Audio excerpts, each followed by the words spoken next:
Hi and welcome back. Now in this chapter, just want to quickly go through one of the tools that you can actually go ahead and use. This is a freely available tool. It's known as the Azure Storage Explorer. So this can be used to work with your storage accounts. So you can go ahead and download the product. So I've already gone ahead and downloaded and installed the product. It's a very easy installation. Now, once you start Microsoft Azure Storage Explorer, so it might first ask you to go ahead and connect onto an Azure account. So if I go onto the accounts over here, I can also go ahead and add an account. So over here, I can go ahead and connect onto my Azure account. So I can go ahead and say add an Azure account and go on to next.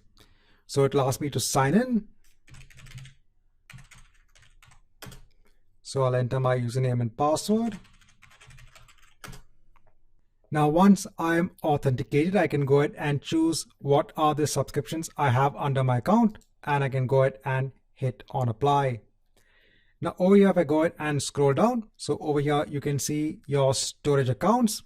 You can see your blob service. You can see your containers. You can also go ahead and see your file shares as well.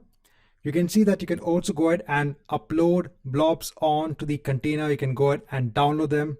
When it comes to your file shares, you can go ahead and create a folder as well.